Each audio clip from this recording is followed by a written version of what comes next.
Well, hello there, bibliophiles. We're talking more books today. I'm coming out of the gates, guns blazing. You are going to hear about another one of my top 10 favorite books of all time. This one is about an alternate theory about the authorship of the Dead Sea Scrolls. Some of you might have heard of the Dead Sea Scrolls. They were found in the 1940s. In a town called Qumran near the Dead Sea, and they were believed to be written by the Essenes, a Jewish sect that are described by Josephus and Philo, and I believe some other historians too also describe the Essenes. And these are the top 10 things that I learned from who wrote the Dead Sea Scrolls. Number 1, there were 7 Dead Sea Scrolls initially found at Qumran. And that's what the Essene hypothesis was based upon, was these 7 original texts.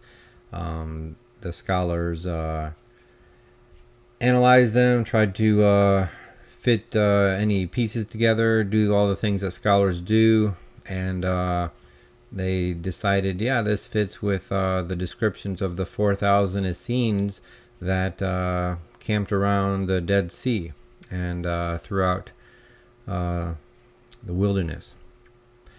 And so that theory has been the theory from the beginning. We are now at, however, from those initial 7 scrolls, scholars have snooped around and archaeologists found caches of them in various caves, and they're now up to 950 some odd scrolls, approximately. Number 2, Qumran was used as a fortress during the war with Rome, but the Essenes were pacifists, so that seems counterintuitive. But, you can't really rule it out. Somebody in the wrong circumstances can, you may not be able to remain pacifist in certain situations, so that is a possibility. But there were other issues. There were the cemetery at this area was too close. It was within Jewish law, doesn't allow it to be that close. And the Essenes were supposed to be celibates. Well, there were women and children found in the cemetery. So things weren't adding up right from the beginning, but things could be massaged. The people that proposed that theory came up with counter arguments for these issues. Number 3, the paradox of hundreds of texts from 4,000 Essenes, but no texts from millions of Jews. Now that is a real historical paradox. Like, why wouldn't we have any texts from millions of Jews, but we have almost 1,000 texts from a group of 4,000? Like, that just seems so improbable. It seems very unlikely. And therefore, given some of these and many, many, many other issues and contradictions, scholars have come up with some... overall, they've come up with an alternative theory that is very persuasive and will really have a huge impact, much more than the Dead Sea Scrolls originally did. Number 4, no texts were found in the scriptorium. The alleged scriptorium never had any text found in it. And that is bizarre. And it also indicates that they didn't come to the conclusion it was a scriptorium based upon finding texts in it. It was based upon the benches. And an alternate theory is actually those benches were used by the Romans, as this room was a triclinium. The Romans ate in a reclining position, and benches were used to do that. So that has been proposed, the explanation for the benches. And that brings us to number 5. No original autographs were found at Qumran.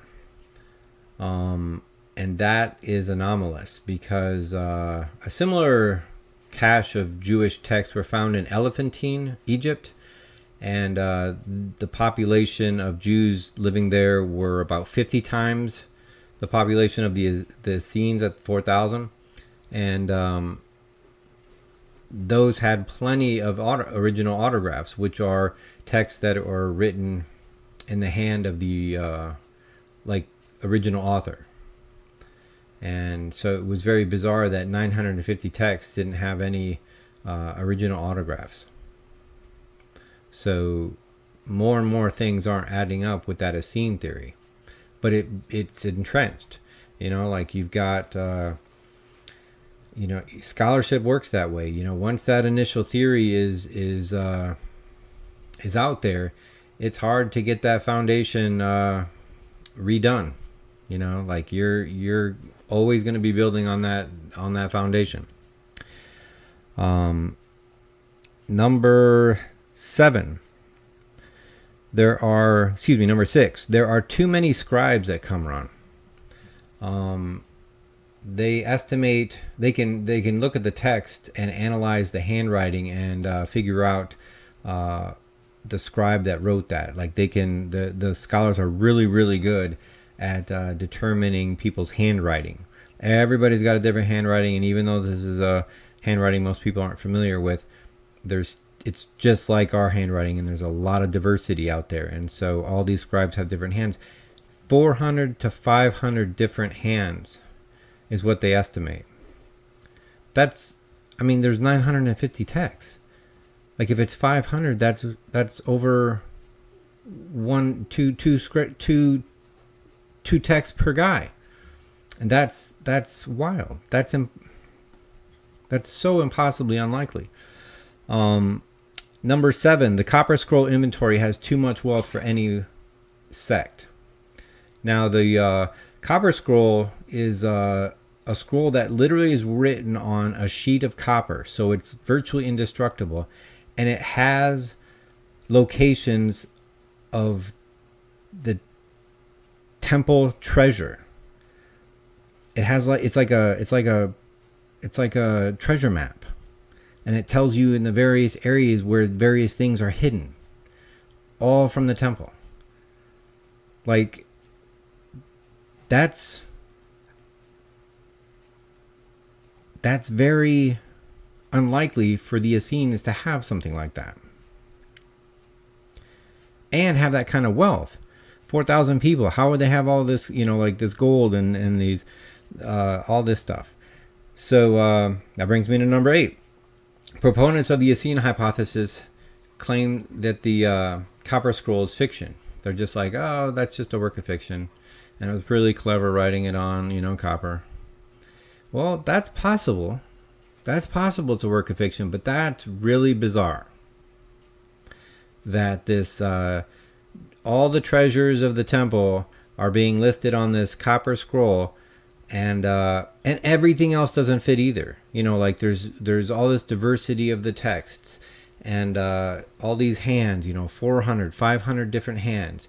The cemetery is too close. There's there's children and women in the cemetery. Like none of this is fitting the descriptions of the Essenes. But that's, for 40 years, that's been the main theory. Which brings me to number 9.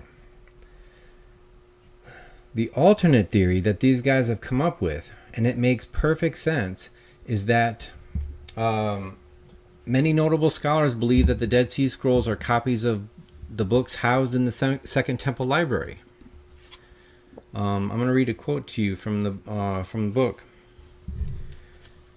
If all this is taken together, it is impossible to doubt that these pieces of information leave plenty of room for a library of this type, found at the Qumran caves. Many things about this library would be easier to explain by assuming it to be part of the temple library than assuming that it is the library of the Essene monastery. This would account for the mixture of leather and papyrus manuscripts, the presence of Greek and Aramaic biblical texts, the appearance of manuscripts in the ancient Hebrew script alongside other using the later square characters, the texts which deal with questions of public worship of general importance, including calendar problems and the question peculiar to the priesthood, And finally, the general breadth of the library, for which has been rediscovered in such remarkable circumstances. For if the Temple of Jerusalem had a large and important library, and this cannot be doubted, it would have contained the whole of the Jewish literature that existed, so far as it was obtainable, including, of course, heterodox writings.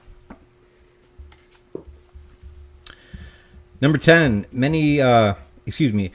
according to Josephus, there were 4 Jewish philosophies. These were the Pharisees, the Sadducees, the Essenes, and the 4th philosophy. And that would have been the same groupings of the temple library. Like if the temple library contains the writings of various Jewish groups, it's those 4 groups. So some of these texts would be Essene texts, which is why they matched the Essenes and kind of led people that path for so long. Anyways, this book is profound. Because if this is the temple library, this is one of the few times in history that as a book lover, a library that got destroyed, writings are found from it. Like, oh my God, this happens all throughout history. Whenever some great civilization comes to the fore, they get railroaded and nuked into oblivion, and all their writings are lost. You know, whether it's Carthage, or whether it's Jerusalem, or whether it's the Library of Alexandria, or the Library of Byzantium, or any of the ancient libraries. This is the first time one is destroyed. And secondly, then this means some of these texts were contemporary with the Judaism and Christianity that we practice, which is astonishing. So check out this book and get it right away. It's